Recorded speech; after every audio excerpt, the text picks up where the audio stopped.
ہوتا ہے کہ اللہ تعالیٰ جس کے ساتھ اللہ تعالیٰ خیر کرنا چاہتا ہے اسے دین کا فقہ دیتا ہے، سمجھ دیتا ہے۔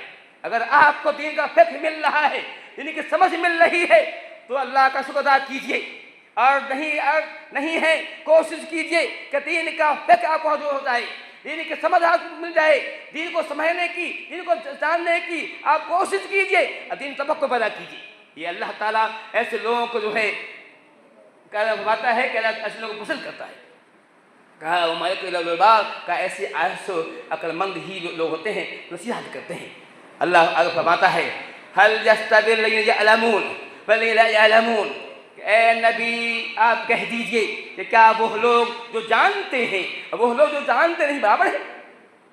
وہ لوگ جو علم والے ہیں، وہ جو علم سے محروم ہیں برابر ہیں؟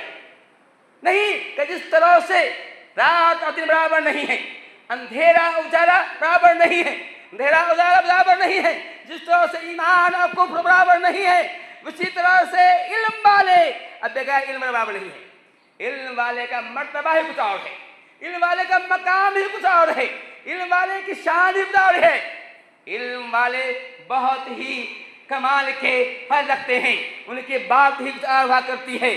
آئیے میں یہی وجہ ہے کہ اللہ تعالیٰ نے اپنے حبیب کو کہا کہ اے نبی صلی اللہ علیہ وسلم، کہا قُلْ رَبِّ زِدْنِی عِلْمًا، اے نبی اب کہا کیجئے کہ اے اللہ میرے علم میں اضافہ کر۔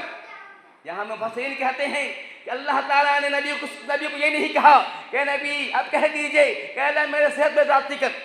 اللہ یہ نہیں کہا کہ اللہ نے یہ نہیں کہا اے نبی اب دعا کیجئے کہ اللہ میرے مال میں اضافہ کر۔ اللہ نے یہ نہیں کہا اے نبی دعا کیجئے کہ میری عزت میں اضافہ کر، میرے اولاد میں اضافہ کر۔ نہیں، کیا کہا کہ علم میں اضافہ کر۔ معلوم ہوتا ہے علم کتنی اہم چیز ہے۔ اللہ تعالیٰ نبی کو دکھایا کہ اے نبی علم کی ذاتی دعا کیجئے۔ نبی اکرم صلی اللہ علیہ وسلم جب رات میں اٹھتے تھے، آپ تہجد میں اٹھتے تھے، شب بیداری کرتے تھے، قیام لیل کو اٹھتے تھے، آپ صلی اللہ علیہ وسلم جو ہے وضو کر رہے ہوتے تھے، مسواک کر رہے ہوتے تھے، دعا کرتے تھے رب زدنی علما، اللہم زدنی علما، دعا کرتے تھے۔ آپ کا معمول تھا۔ معلوم ہوا کہ نبی دعا کر رہے ہیں، نبی جس کے پاس آسمان سے وحی آیا کرتی تھی، نبی کے پاس آسمان سے علم آیا کرتا تھا، وہ دعا کر رہا ہے کہ اے اللہ میرے علم میں ذاتی کر۔ تو ہمیں بھی اس میں دعوت دی گئی ہے، ہمیں ترغیب دی گئی ہے، ہمیں بھی ابھارا گیا ہے کہ ہم بھی دعا کریں کہ اے اللہ تعالیٰ میرے علم میں اضافہ کر۔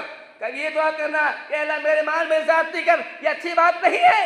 یہ جو دعا کرنا کہ اللہ میرے اولاد میں ذاتی کر، یہ ضروری نہیں ہے، لیکن علم میں ذات کی دعا کرنا نبی کو اللہ نے سکھایا ہے، نبی نے ہمیں بھی سکھایا ہے کہ اے نبی، اے لوگو تم بھی دعا کیا کرو کہ اے اللہ میرے علم میں ذاتی کر۔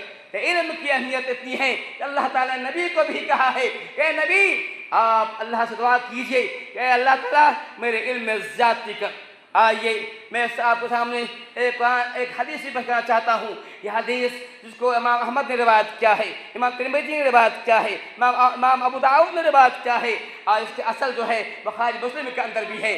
اللہ کی باتیں ہیں من سلک طریقا یلتمس، دو بات ہے، ایک میں یطلبو آیا ہے، یلتمس آیا ہے، یلتمس بھی علما کہ جو کوئی علم حاصل کرنے کے لیے گھر سے نکلتا ہے، علم کا حاصل کرنے کے لیے نکلتا ہے، اللہ تعالیٰ ایسے لوگوں کے لیے جنت راستہ آسان کر دیتا ہے، جنت راستہ آسان کر دیتا ہے، جنت راستہ چلا دیتا ہے۔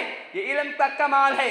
آپ نکل رہے ہیں علم حاصل کرنے کے لیے، لیکن اللہ تعالیٰ اس علم کی بدولت سے آپ کو جنت راستہ آسان کر دیتا ہے۔ اتنا ہی نہیں، کہا ان الملائکۃ لتضع اجنحتها لطالب العلم، کہا کہ فرشتے طالب علموں کے لیے، فرشتے پڑھنے والوں کے لیے اپنے پر بلائے ہیں۔